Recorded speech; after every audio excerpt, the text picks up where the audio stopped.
hard to pay attention. It's hard to see what there is to be seen. It's hard to feel what's there to be felt, especially in times of discomfort. When we're uncomfortable, when part of us is really needing change, those can be the hardest times to actually pay attention. Those can be the hardest times to actually feel what we need to feel. When we're uncomfortable, that might actually mean feeling more discomfort. When we're unhappy, it might actually mean feeling more unhappiness.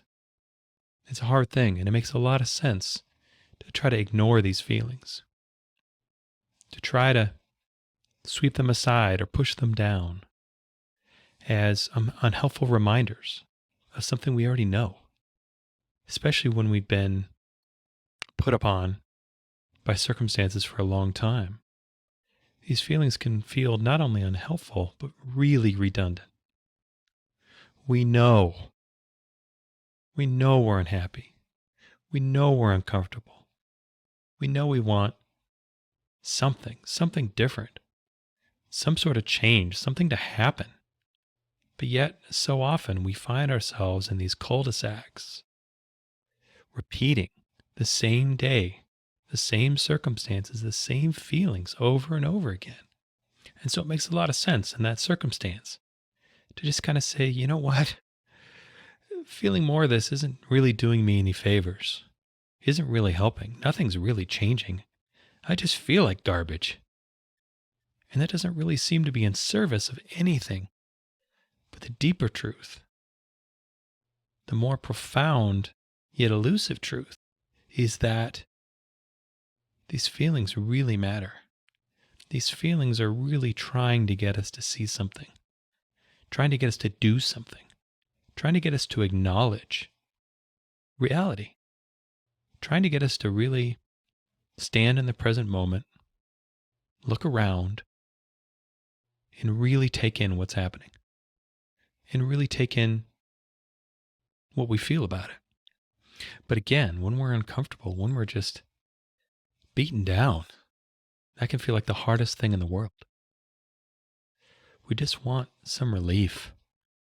And our modern society, for all of its weirdness, is remarkably good at providing just that, at least in the short term.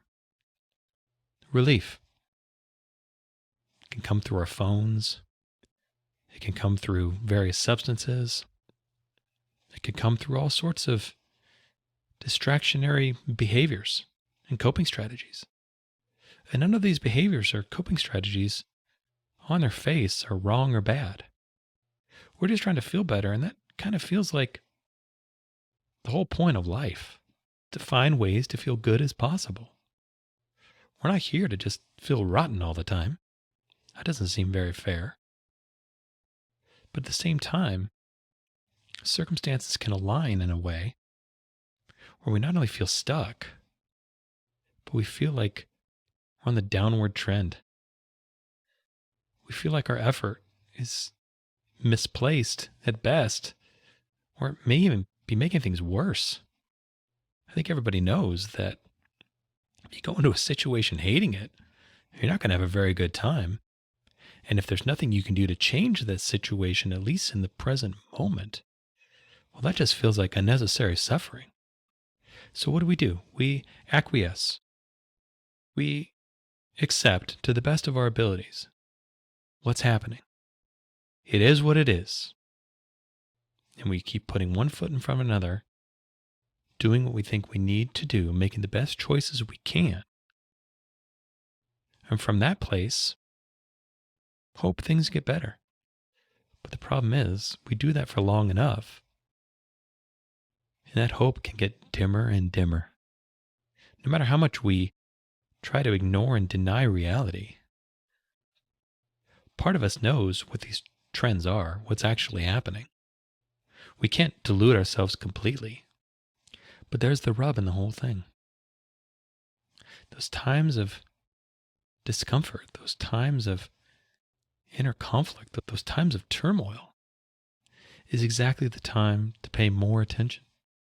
But how do we do that? How do we do that with a beaten down and beleaguered spirit? How do we do that when we feel like we just can't take this anymore? But what choice do we have? Especially as adults, life has a lot of very powerful ways to lock us into circumstances. We create a lot of destruction if we just bounce from thing to thing to thing the second it gets uncomfortable. So we know that's not a good long-term strategy. But neither is staying in things way past the point that they've proven to not only be unhelpful, but detrimental. So what do we do? How do we actually pay attention in these times that hurt, that make us nauseated, that seem to just suck all the air out of the room? Do we just feel all of our feelings and end up in a puddle on the floor? I think there's a middle way here. I think there's a way that we can gently hold and observe our experiences in ways that are helpful by holding two ideas at the same time. Yeah, a lot of things that happen to us are not immediately fixable. Sometimes things take time. Sometimes things take timing. Sometimes where we are is the result of years, if not decades, of choices. And we can't just unwind and undo all of those choices all at once. We have to start making new choices one at a time. But in the beginning especially, those new choices are so outnumbered, are so easily run over by the momentum of our life that it can feel hopeless. But the reality is that in those times, no matter how hard it is to pay attention, the harder thing is to actually keep ignoring. Because when we do pay attention, when we do actually observe what's happening, when we do look at the people, places, things in our lives, and really take in how these things affect us, how we feel about them, what we honestly think about them, that's where the clarity and the direction that we're pursuing will come from. But it's hard. It's so hard, especially in the beginning, to take that hit, to really face facts and take the incredible blowback that can happen for all the thoughts and feelings that we've been ignoring to seemingly come rushing in at the same time. That's really hard. We ignore this stuff for a reason. We deny this stuff for a reason. We rationalize and do all the various tricks that we do for a reason. Because these feelings especially can be really terrible. But no matter how painful they are, feelings are not dangerous.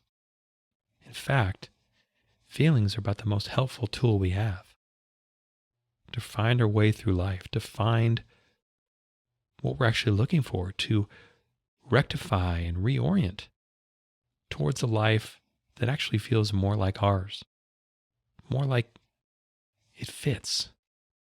Because the thing is, denying and suppressing and repressing has to be constant, at least on some level. Even though the initial energy may be less, over time, the cumulative effects are profound and myriad. But if we can find the courage, if we can find the wherewithal to just stand up straight, look around, breathe deeply, really feel, really take in our lives, the clarity and the change will come. In fact, at least it's been my experience, these times of confusion and discomfort and hopelessness can actually be some of the best things that ever happened to me. Because that was the catalyst for change. That was what had to happen for me to get uncomfortable enough to finally do something. But it's a tricky thing. If we're already beaten down, if we're already been steamrolled, by life, there's not a lot of energy to stand back up again and take another run at things. So it's a balanced idea.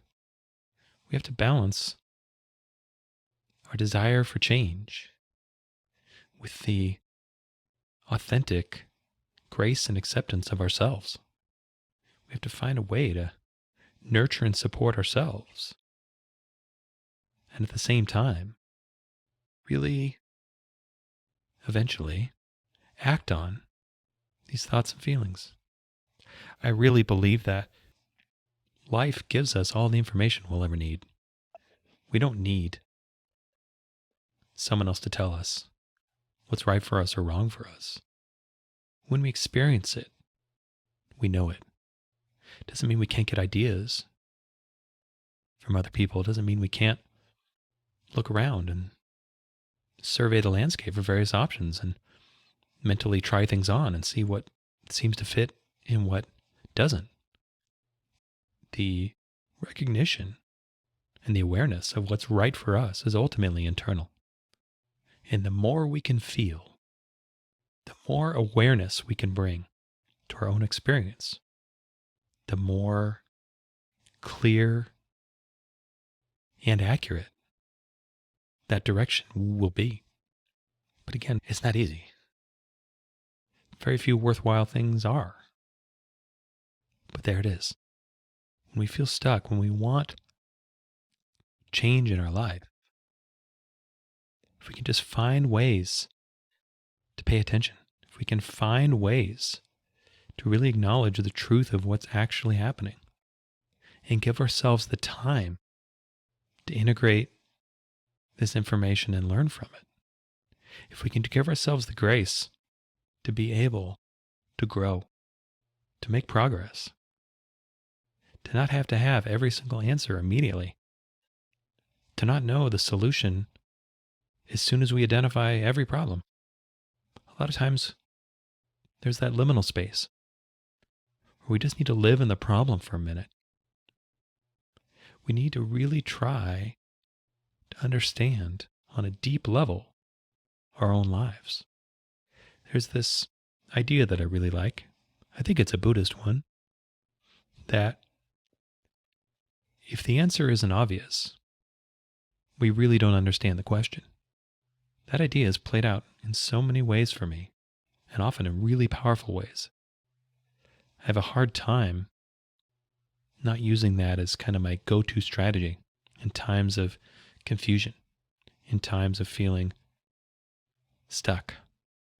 That if the solution isn't obvious, I don't really understand the problem. And then once I start to really look at a problem, I realize there are so many ways that I'm not really looking at this problem. Human beings are such incredible habit forming, pattern matching machines that we're so good at witnessing a pattern and taking a certain behavior. And when we want to change these patterns, when we want change in our life, it can take a minute because we're not really seeing life.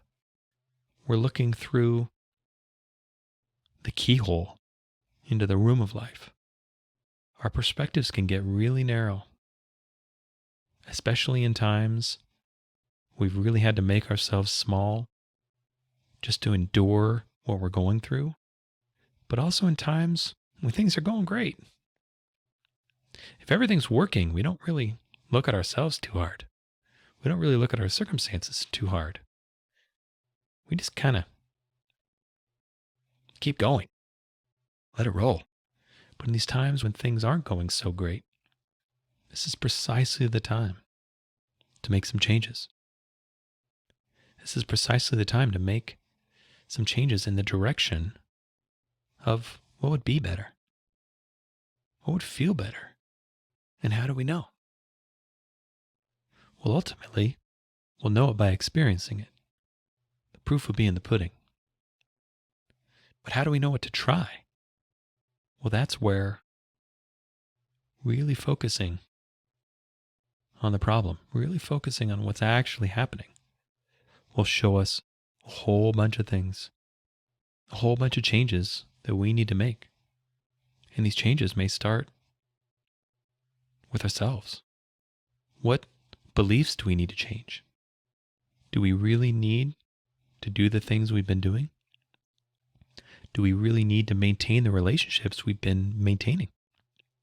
Do we really have to do all the things we've been doing? Or have we just been perpetuating a whole bunch of shoulds that we'd like to modify to rather nots? It's hard. It's hard to break patterns. It's hard for people to change because it's hard to be different. But we are different by doing different things. But again, we're so good at habits. We're so good at having the same response to the same set of circumstances over and over and over again that it can be really difficult to even identify these habits in the first place.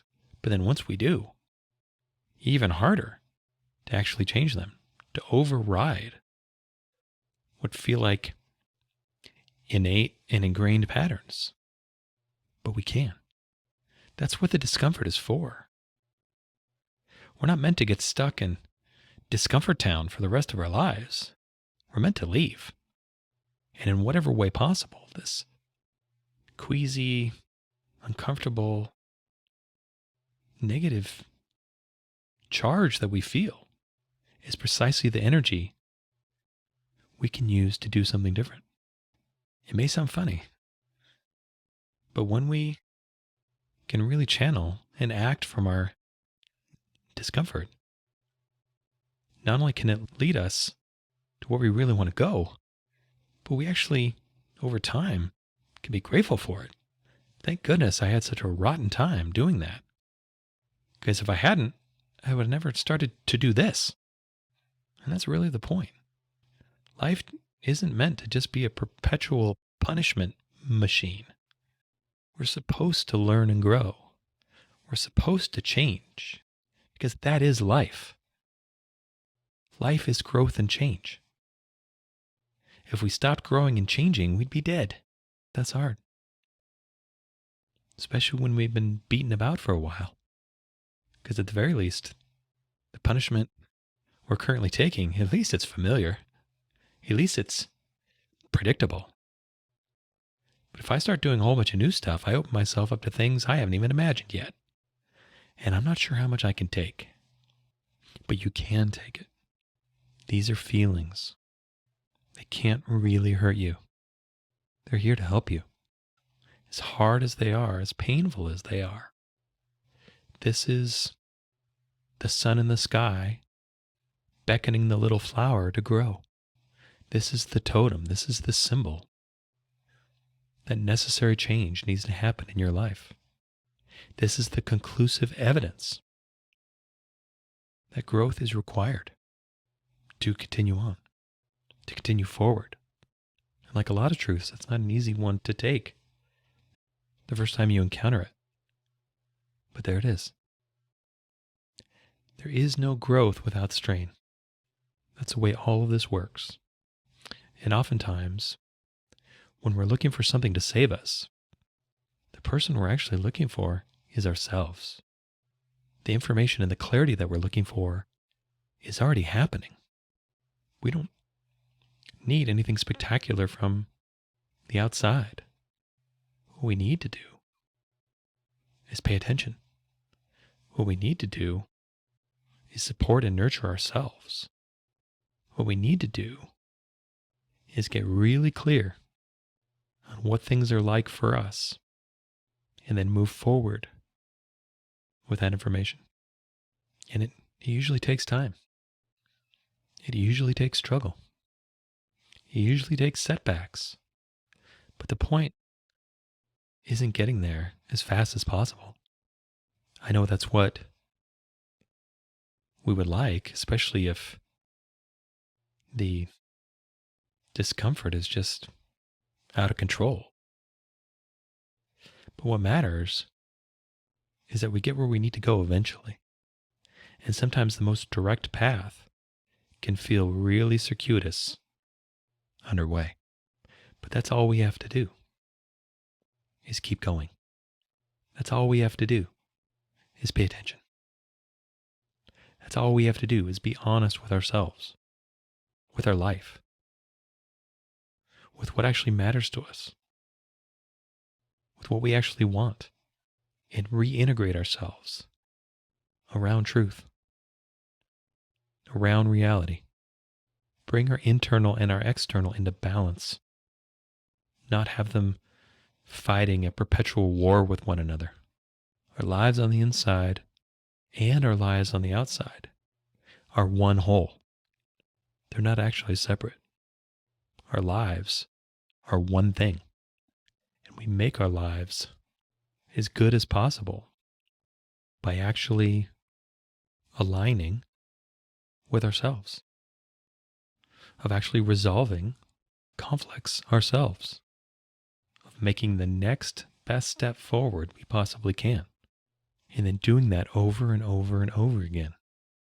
Our lives are composed of the decisions that we make over very long periods of time. And if we want our lives to change, we have to start making new choices. Our lives are different because we're different. And we're different because we do different things. We think different thoughts. We understand things differently. And it all starts with paying attention. It all starts with paying attention to not only what's happening to us and how we feel about it, but all the ways we try to hide this from ourselves. Finding the courage to really face ourselves, face our life from a place of wholeness, from a place of integrity, and then move forward from that place.